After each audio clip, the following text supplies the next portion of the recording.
শহীদ জিয়ার বিএনপি এখন আর নাই, বেগম জিয়ার বিএনপি এখন আর নাই। এখন ভাড়াটিয়াদের বিএনপি, মাস্তানদের বিএনপি, ঋণ খেলাপিদের বিএনপি, সন্ত্রাসীদের বিএনপি, চাঁদাবাজদের বিএনপি। দেশের লোকেরা আপনাদেরকে প্রত্যাখ্যান করেছে, যার জন্য আপনাদের মুখে হাসি নাই। এখন থেকে হাসি বন্ধ, কয়েকদিন পরে কাশিও বন্ধ হয়ে যাবে। এটার জন্য আমরা দায়ী না, আপনারা নিজেই দায়ী। কারণ আপনারা বলছেন আপনি একটা হারামিকে ভোট দেবেন আর বলবেন যে সমাজ ভালো করেন। সমাজ কিভাবে ভালো হবে? সমাজ ভালো করার জন্য ভালো লোকদেরকে ভোট দিতে হবে। আমি আর বক্তব্য দীর্ঘায়িত করবে না। আশা করি জাতি আমার মেসেজটা পেয়েছে। কিছু কিছু আমাদের বিরুদ্ধে বক্তব্য আসছে, কয়েকটা বক্তব্যের জবাব দেব। বিভিন্ন জায়গায় যাদের কাছে কোনো দেশের জন্য কোনো বক্তব্য নাই, জনগণের জন্য কোনো বক্তব্য নাই, তারা মাঠে বলে বেড়াচ্ছে জামাত ইসলামের নেতৃত্বে যদি আগামী দিনের সরকার গঠন হয় সবাইকে বোরকা পড়তে হবে। এই ধরনের কোনো অবস্থা কখনো সৃষ্টি হবে না।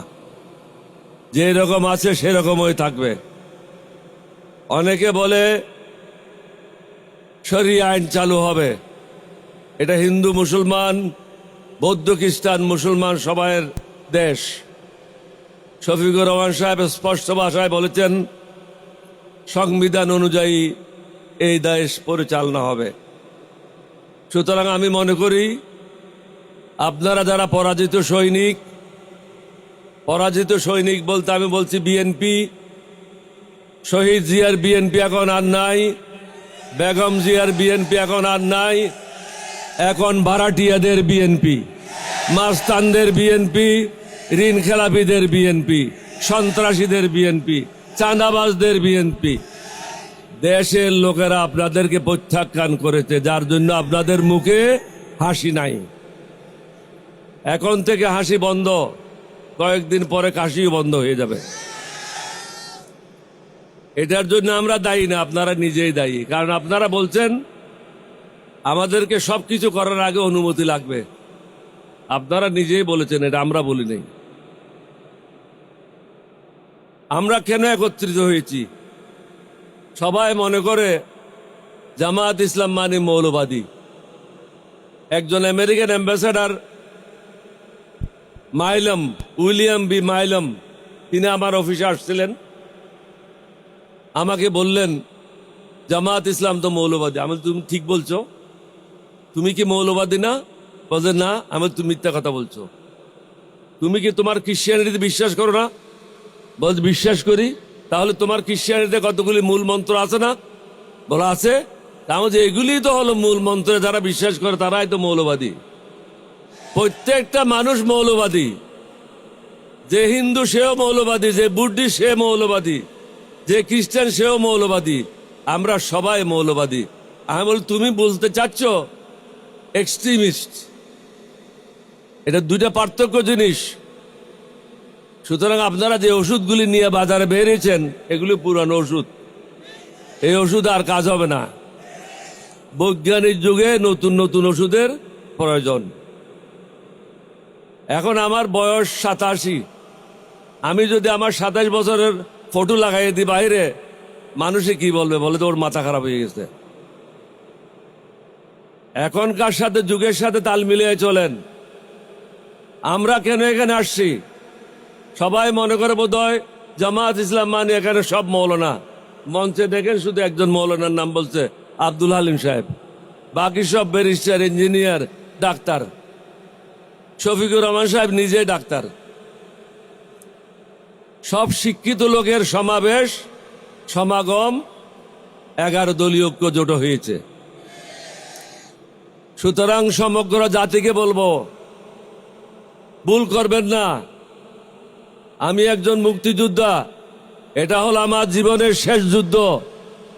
এই যুদ্ধ হলো সন্ত্রাসীদের বিরুদ্ধে, চাঁদাবাজদের বিরুদ্ধে, মাস্তানদের বিরুদ্ধে, টেন্ডারবাজদের বিরুদ্ধে। মানুষকে জেগে উঠতে হবে। কয়েকটা টাকার বিনিময়ে, মিথ্যা কথার আশ্বাসে জাতিকে বিক্রি করবেন না। বিগত 25 বছর মোদির গোলামি করেছে তারা। মোদির গোলামদেরকে আপনারা ভোট দেবেন না, ঋণ খেলাপিদেরকে ভোট দেবেন না, মাস্তানদেরকে ভোট দেবেন না, সন্ত্রাসীদেরকে ভোট দেবেন না। ভালো মানুষ যারা আছে তাদেরকে ভোট দেবেন, তাহলে সমাজটা ভালো হবে। আপনি একটা হারামিকে ভোট দেবেন আর বলবেন যে সমাজ ভালো করেন, সমাজ কিভাবে ভালো হবে? সমাজ ভালো করার জন্য ভালো লোকদেরকে ভোট দিতে হবে। আমি আর বক্তব্য দীর্ঘায়িত করবে না। আশা করি জাতি আমার মেসেজটা পেয়েছে। জমিদারি প্রথা শেষ করতে হবে। সেই জমিদারি প্রথা হলো, একজন লোক প্রধানমন্ত্রী হলে তাকে না মারে ফেলা পর্যন্ত অথবা নিজে না মরা পর্যন্ত ওই পদ থেকে সরে দাঁড়ায় না। বর্তমানে যে আমরা সংস্কারটা এনেছি প্রত্যেকে মিলে, সেটা হলো জমিদারি প্রথা শেষ করার জন্য। এটা কারো ব্যক্তিগত লাভের জন্য না, স্বৈরাচারীরা যেন আগামী দিনে ক্ষমতায় জেগে বসে না থাকে। আপনাদেরকে অনুরোধ করব, সমগ্র দেশবাসীকে, দেশের ক্ষতি করবেন না। দেশের কথা চিন্তা করেন, নিজের কথা পরে চিন্তা করেন। দেশকে বাঁচান, দালালদেরকে চিহ্নিত করেন, যারা ব্যাংকের টাকা লুট করেছে তাদেরকে চিহ্নিত করেন, চাঁদাবাজদেরকে চিহ্নিত করেন। এটা কঠিন কাজ না। যারা এই দেশের বিরুদ্ধে অবস্থান নিয়েছিল তাদেরকে চিহ্নিত করেন। আজকে যে আমরা এখানে বক্তব্য রাখার জন্য এসেছি, এই সুযোগটা কে করে দিয়েছে? আমাদের ছেলেরা, অকাতরে যারা জীবন বিলিয়ে দিয়ে বাংলাদেশকে তারা স্বৈরাচারের হাত থেকে মুক্ত করেছে। আজকে যারা নির্বাচন করার জন্য মাঠে নেমেছেন, 11 দলের বিরুদ্ধে বলছেন, জামাতের বিরুদ্ধে বলছেন, এই সুযোগটাকে কিভাবে পেলেন? এটা তো আমি বলছি না, ফখরুল ইসলাম নিজেই বলেছে যে আমাদের এই সংগ্রামে কোনো অংশগ্রহণ ছিল না। তাহলে দেশবাসীকে বুঝতে হবে তারা কাদের জন্য কাজ করেছে। তারা ভারতের মোদির ইশারায় কাজ করেছে, মোদির দালাল হিসাবে কাজ করেছে। দালালদেরকে চিহ্নিত করেন। বাংলাদেশে যারা পরিবর্তন আনতে চায়, সুশাসন আনতে চায়, ন্যায় বিচার আনতে চায়, প্রত্যেক ধর্মের জন্য সমান সুযোগ সৃষ্টি করতে চায়, তাদেরকে আগামী দিনে ভোট দেবেন। এই এলাকায় যিনি প্রার্থী হয়েছেন তিনি হলেন দাঁড়িপাল্লার। আমরা আপনাদেরকে অনুরোধ করব, পুরানা ঢাকাবাসীকে এই প্রার্থীকে দাঁড়িপাল্লায় ভোট দিয়ে জয়যুক্ত করে ন্যায়ের পথে এগোনোর জন্য, নতুন বাংলাদেশ গঠনের জন্য আমাদেরকে সাহায্য করবেন। আগামী দিনের যিনি প্রধানমন্ত্রী ডক্টর শফিকুর রহমান সাহেবকে সাহায্য করবেন, দেশের জন্য কাজ করবেন। সবাইকে ধন্যবাদ। বাংলাদেশ জিন্দাবাদ, 11 দলীয় ঐক্য জোট জিন্দাবাদ। আসসালামু আলাইকুম ওয়া রাহমাতুল্লাহি ওয়া বারাকাতুহু। প্রধান অতিথি বাংলাদেশের ভবিষ্যৎ প্রধানমন্ত্রী, আমিরে জামাত, মানবিক বাংলাদেশের স্থপতি ডাক্তার শফিকুর রহমান, উপস্থিত বিশেষ অতিথি বাংলাদেশের স্বাধীনতা সংগ্রামের অন্যতম নায়ক, বীর মুক্তিযোদ্ধা doctor colonel Oli Ahmad Bikram, chairman liberal democratic party, আজকের এই সভায় উপস্থিত 71-এর বীর এবং 24-এর বীর যোদ্ধাসহ জাতীয় নেতৃবৃন্দ, সংগ্রামী এলাকাবাসী, আজকের এই প্রোগ্রামে আমাদের প্রধান অতিথি এবং 71-এর বীর আপনাদের সামনে গুরুত্বপূর্ণ বক্তব্য রাখবেন। আমি শুধু দুটো কথা বলবো। গণভোট, এই গণভোট কিসের পক্ষে? জুলাই যোদ্ধাদের জন্য। জুলাই যে গণ অভ্যুত্থান, এই গণ অভ্যুত্থানের পক্ষে আমরা গণভোটে হ্যাঁ বলবো। এই গণভোটে আমরা হ্যাঁ বলবো। যারা পাথর দিয়ে মানুষ হত্যা করে তাদের বিরুদ্ধে রায় দেব। এই গণভোটে আমরা হ্যাঁ বলবো ইনসাফের পক্ষে। এই গণভোটে আমরা হ্যাঁ বলবো সংস্কারের পক্ষে।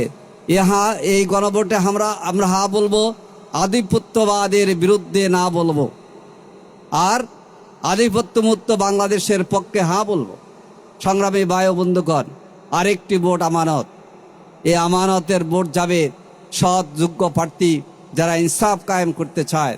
আজকে সারা বাংলাদেশের 300 আসনে 11 দলীয় নির্বাচনী ঐক্যের মধ্য দিয়ে আমরা আগামী বাংলাদেশকে নতুন রূপে ছাত্র জনতার আকাঙ্ক্ষার আগে গড়ে তুলতে চাই। এই আসনে নতুন বাংলাদেশের স্বপ্নদ্রষ্টা ডাক্তার শফিকুর রহমানের প্রতিনিধি হলেন হাফেজ এনায়েতুল্লাহ। আমরা আশা করি আগামী 12ই ফেব্রুয়ারি এই দেশের জনগণের ভোটে নির্বাচিত হয়ে বাংলাদেশ জামাত ইসলামী সহ 11 দলীয় দলের সরকার গঠিত হবে ইনশাআল্লাহ। এবং এই সরকার গঠনে ঢাকা 7 আসনের জনগণের কাছে গিয়ে আমরা এনায়েতুল্লাহকে নির্বাচিত করার জন্য সর্বোচ্চ চেষ্টা করব ইনশাআল্লাহ। আল্লাহ হাফেজ। বাংলাদেশ জিন্দাবাদ। 11 দলীয় নির্বাচনী ঐক্য জিন্দাবাদ।